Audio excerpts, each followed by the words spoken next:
सो chapter number 15 उसमें the spark that Greeks knew about. Sparks आपने शायद देखो, जैसे कि दो वायर ले लो आप, लाइव वायर पॉजिटिव नेगेटिव, उनको आप एक दूसरे से टच करवाओ तो स्पार्किंग होता है, ठीक है, उसी को हम कहते हैं स्पार्क्स। अब हुआ ये कि भाई जो 1600 BC मतलब आज से कुछ 2600 साल पहले की बात है, 2600 यस 2600 साल पहले ग्रीक्स लोगों ने ये ऑब्ज़र्व किया था कि जब आप कोई एक रेजिन्स होता है एक एम्बर करके, उसको जब किसके साथ फर मतलब वूल के साथ जब आप उसको रब करते हैं तो उसके अंदर वो चार्ज आ जाता है, जिससे वो बाकी सब हल्की ऑब्जेक्ट्स को अपनी तरफ अट्रैक्ट करता है।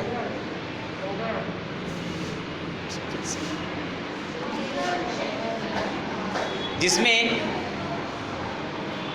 जैसे आपने देखा होगा कि भाई वो अपने घर में जो पॉलिएस्टर का कपड़ा होता है, ठीक है, उसमें अगर आप शरीर के पास में लाते हैं तो ये जो हेयर्स होते हैं वो उससे अट्रैक्ट हो जाते हैं, खड़े हो जाते हैं। फिर आपने टीवी के स्क्रीन पे होता है वो, लेकिन अलग चीज़ है, वहाँ पे इलेक्ट्रिसिटी होती है। फिर आप ब्लैंकेट ले लो, ब्लैंकेट आपने लिया होगा, फिर आपको अपना आप ऐसे हाथ करते हो तो आप घिसते हो उसके ऊपर तो आपको लाइट के स्पार्किंग दिखाई देंगे, साथ में आवाज़ भी आती है जिसको बोलते हैं अपन क्रैकिंग साउंड, ठीक है। तो वो सब आपने देखा होगा। और ये जो फिनोमिना है वो और जो आकाश में जो आपने देखी लाइटनिंग, वो सभी एक ही बात है। फ़र्क होता है उसमें और इसमें ये कि यहाँ पर हम जो करते हैं वो बहुत छोटा वोल्टेज होता है, छोटे पैमाने पर होता है, यहाँ पर वो बड़े बड़े होते हैं।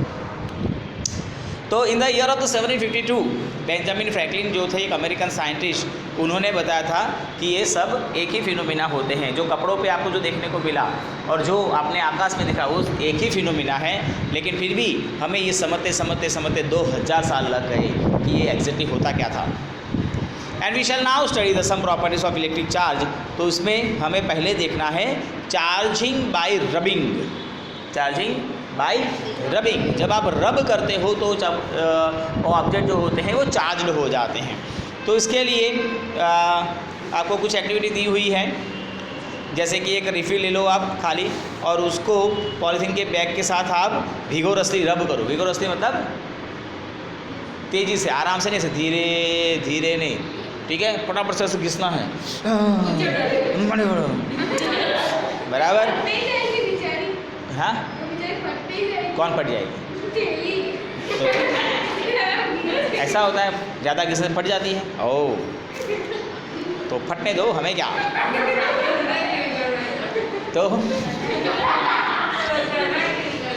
Take care not touch the rubbed end of the refill with your hand और विद अ मेटालिक ऑब्जेक्ट। अब सपोज कि ये रिफिल है, तो इस रिफिल को आपने यहाँ से रब किया था, यहाँ से पकड़ के रखा था और ऐसे फिर क्या करना है, थोड़ी देर के बाद जब आप रब कर लेते हो, वो फटते नहीं, ध्यान रखनी चाहिए।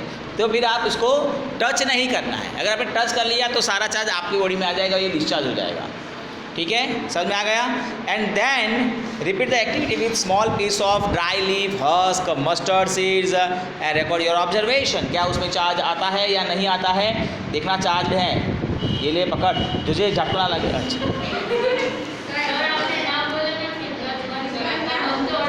हाँ, इसीलिए तो।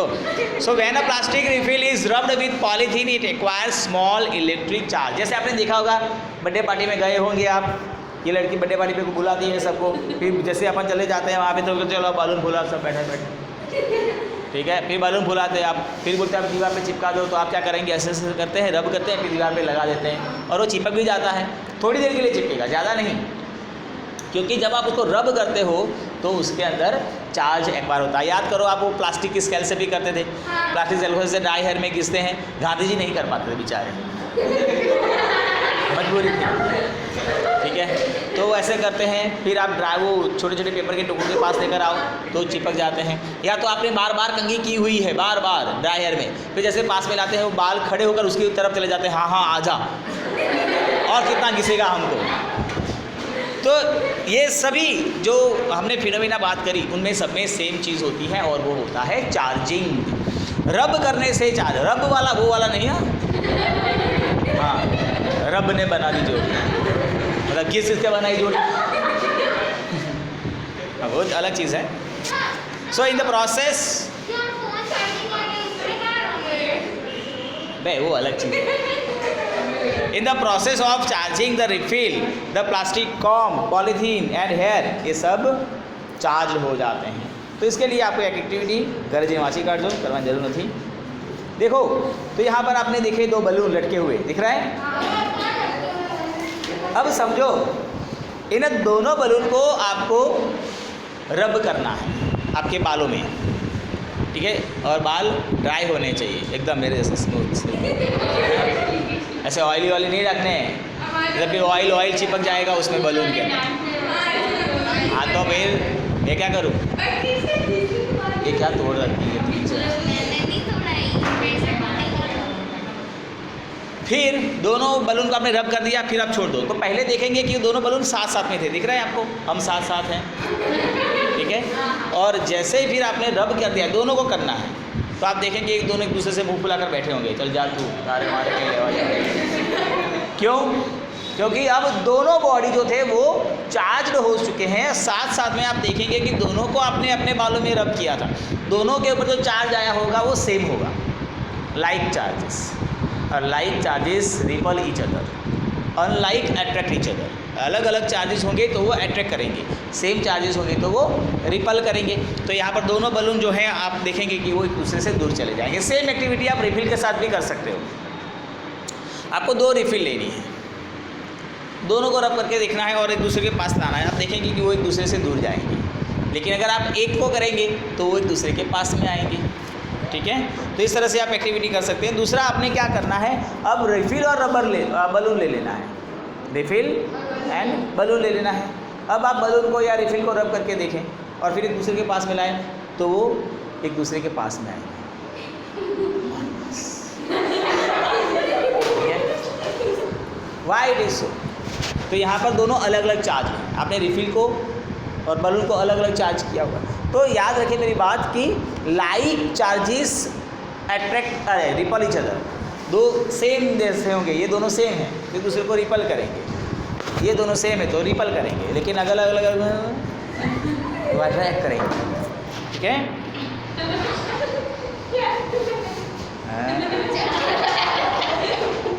तो ये जो हमने एक्टिविटी की उसका क्या ऑब्जर्वेशन निकलेगा दोस्तों कि अ चार्ज्ड बलून रिपल्ड अ चार्ज्ड बलून, एक चार्ज्ड बलून दूसरे चार्ज बलून को रिपल करता है, एक चार्ज रिफिल दूसरे चार्ज रिफिल को रिपल करता है, लेकिन एक चार्ज बलून दूसरे रिफिल को अट्रैक्ट करता है। समझ में आया?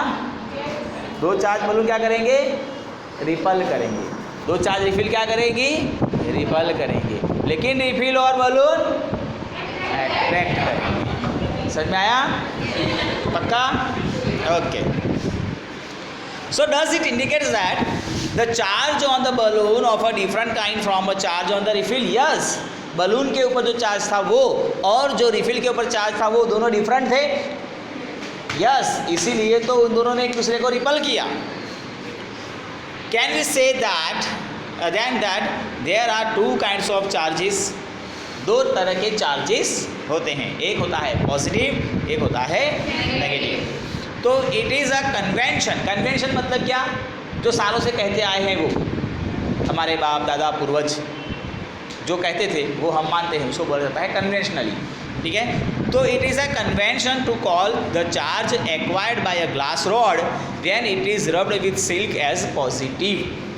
तो ग्लास रॉड, कांचनो सड़ियो, केमिस्ट्री लैब में होता है कांच का रॉड, उस ग्लास रॉड को अगर आप रब करते हो सिल्क के साथ, तो जो ग्लास रॉड के ऊपर जो चार्ज आता है उसको क्या कहा जाता है, positive charge. And the other kind of charge is said to be negative. तो अगर ये पॉजिटिव है तो दूसरा वाला कैसा होगा, नेगेटिव होगा। And it is observe that when a charged glass rod is brought near a charged plastic straw rubbed with polythene, there is attraction between the 2। अब आप क्या करेंगे, इस चार्ज्ड ग्लास रॉड को प्लास्टिक स्ट्रॉ के पास लेकर आएंगे, दोनों को रब किया हुआ है, ठीक है। प्लास्टिक रो को आपने स्ट्रॉ को आपने पॉलीथीन के साथ रब किया हुआ है और उस रॉड को आपने सिल्क के साथ रब किया हुआ है। अब इन दोनों चार्ज्ड ऑब्जेक्ट्स को एक दूसरे के पास में लेकर आएंगे तो क्या होगा, इनके बीच में अट्रैक्शन हुआ। इसका मतलब ये हुआ, हमें पता है ये ग्लास रॉड तो पॉजिटिव है, तो जो प्लास्टिक का स्ट्रॉ जो था वो कैसा हुआ होगा, नेगेटिव। अगर इन दोनों के बीच में रिपल्शन हुआ होता तो हम मान लेते कि दोनों सेम चार्जेस होते, लेकिन यहाँ पर अट्रैक्शन हुआ है, मतलब ये दोनों एक दूसरे के अपोजिट होंगे। Now what do you think would be the kind of charge on the plastic straw?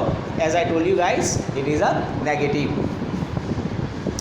The electrical charges generated by rubbing are static and they do not move themselves. हाँ, यहाँ पर static electricity नाम आएगा। होता ये है दोस्तों कि जब आप प्लास्टिक की स्ट्रॉ की बात करें, ग्लास के रॉड की बात करें, उनके ऊपर जो चार्ज हैं वो चार्ज मूव नहीं होता है, वो चार्ज उस ऑब्जेक्ट के ऊपर ही रहेगा। स्टेशनरी होने की वजह से उसको कहा जाता है स्टैटिक इलेक्ट्रिक चार्ज। हमारे यहाँ पर ये जो होता है इलेक्ट्रिसिटी वो स्टैटिक नहीं होती है, मूव होता है, तभी तो ये लाइट ऑन ऑफ होती है। आप स्विच ऑन करते हो तो ये ऑन क्यों होती है, क्योंकि वहाँ से करंट यहाँ तक बहा, मतलब कि मूव हुआ, तो ये स्टैटिक इलेक्ट्रिक चार्जेस नहीं है। लेकिन वो जो रॉड के ऊपर था वो रॉड के ऊपर ही रहेगा, until and unless you can touch it। जब तक आप उसको टच नहीं करते हो तब तक वो वहीं पर रहता है, इसलिए उसको क्या कहा जाता है, static electric charge. When charge moves they constitute an electric current and you have been reading about electric current। आपको पता ही होगा इलेक्ट्रिक करंट तो क्या होता है, तो it is the motion of electrons. Electric current exactly क्या है, motion of electrons. The current in a circuit which makes a bulb glow or the current that makes a wire hot is nothing but a motion of charge। आप कभी देखा होगा, आप जैसे इस object को देखें तो ये गर्म हो जाता है, oh it's hot, how it is, क्यों गर्म हो जाता है, तो because of the electricity. Electricity जब बहती है तो वो हीटिंग इफेक्ट प्रोड्यूस करती है। तो इस तरह से इलेक्ट्रॉन्स जो होते हैं उसका मोशन होगा तो उसको आप कहेंगे इलेक्ट्रिक करंट। यहाँ पर हम बात कर रहे हैं स्टैटिक इलेक्ट्रिक चार्ज की। हमारा ये इश्यू नहीं है अभी, करंट वरंट अभी देखना नहीं है, हमें किसके ऊपर कॉन्सेंट्रेट करना है दोस्तों, स्टैटिक इलेक्ट्रिक चार्ज के ऊपर। तो ट्रांसफ़र ऑफ चार्ज के लिए एक एक्टिविटी दी हुई है, आपको क्या करना है, तो आपको लेनी है एक खाली bottle, take an empty jam bottle. तो ऐसा जरूर नहीं है कि घर पे जाम की बॉटल होगी तो ये एक्टिविटी होगी, आपको एक जार चाहिए, एक खाली बॉटल चाहिए, फॉर एग्जांपल जाम बॉटल, ठीक है। आप और भी कोई ले लेंगे तो कोई इश्यू नहीं है। फिर आपको लेना है कार्डबोर्ड। कार्डबोर्ड कितना बड़ा लेना है कि इस बॉटल के जार के ढक्कन से ज़्यादा बड़ा होना चाहिए, मतलब हम उसके ऊपर रख सकें, कवर कर सकें, इतना बड़ा होना चाहिए। Place a hole in it, उसके बीच में आपको एक होल बनाना है एंड उसके अंदर एक पेपर क्लिप जो है वो इंसर्ट कर देनी है। Open out the paper clip as shown in the figure, आपको इस तरह से पेपर क्लिप को ओपन कर देना है, मतलब एक हुक जैसा बना देना है और उस हुक के अंदर आपको 2 एल्यूमिनियम की स्ट्रिप लटका देनी है। एल्यूमिनियम की फॉइल होती है वो, आप कुछ फूड पैकेट लेकर आते हो तो गर्म रहने के लिए वो फूड पैकेट वाले ना, होटल में सपोज रोटी लेकर आओ तो रोटी ऐसे रैप करके देते हैं ना, वो वाली फॉइल ले लेनी है, उसके 2 स्ट्रिप बना देनी है और उन दोनों स्ट्रिप को उस हुक पे चिपका देना है या तो लटका देना है। फिर आप देख सकते हैं फिगर में, तो पेपर क्लिप का एक एंड बाहर है, ठीक है। फिर आपको लेना है एक रिफिल, स्ट्रॉ, ग्लास रॉड, कुछ भी ऐसा रब करने वाली आइटम ले लो आप, फिर उसको रब करो, ठीक है। रब करने के बाद आप उसको उस पेपर क्लिप जो था उसके ऊपर लेकर जाओ। आप देखेंगे जैसे उसके पास में लेकर जाएंगे आप देखेंगे तो वो जो एल्यूमिनियम फॉइल है वो दोनों मूव होगी, एक दूसरे से दूर जाएगी, जैसे आप हटा लेंगे वो पास आ जाएगी। ऐसा क्यों हुआ, क्योंकि 2 एल्यूमिनियम फॉइल पहले नॉर्मल पोजीशन पर थी, जैसे ही आप वो रब्ड रिफिल उसके पास में लेकर आते हैं, रब रिफिल है मतलब उसके ऊपर चार्ज है, वो चार्ज उस पेपर क्लिप से होता हुआ एल्यूमिनियम पे जाएगा। ये सारे कंडक्टर्स हैं, पेपर क्लिप आयरन से बनी हुई होगी, good conductor, aluminium foil it is also metal, it is also good conductor. तो जैसे ही आप वो पेपर क्लिप को उसके पास लेकर जाएंगे आप देखेंगे कि उस एल्यूमिनियम फॉइल के ऊपर चार्ज आएगा बहते हुए, और वो दोनों चार्ज कैसे होंगे, सेम, क्योंकि रिफिल से आए हुए हैं, रिफिल के ऊपर तो एक ही टाइप का चार्ज होगा, what ever it should be, शायद पॉजिटिव हो या शायद नेगेटिव हो।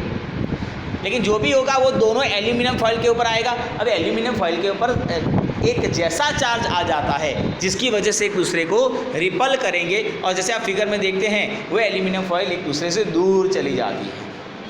फिर आप हटा लेंगे तो वापस अपनी ओरिजिनल पोजीशन में वापस आ जाती हैं।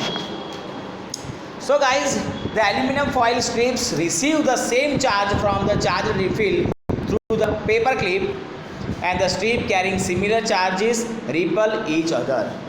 तो सेम चार्ज होने की वजह से वो एक दूसरे को रिपल करते हैं। Such a device can be used to test whether an object is carrying charge or not, and it is called electroscope. इसको क्या कहा जाता है?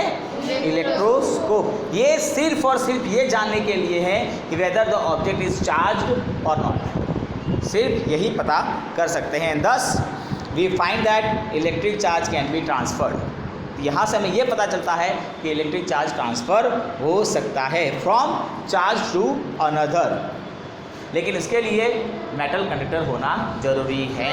आपने कि पेपर क्लिप ली जो आयरन की थी, आपने एल्यूमिनियम लिया जो मेटल का था, वो गुड कंडक्टर होते हैं। बोलो सर, ये जो कांच होता है वो गुड कंडक्टर है कि कांच बैड? चलो यहाँ रखते हैं, बाकी देखेंगे अपन next time the story of lighting. Okay.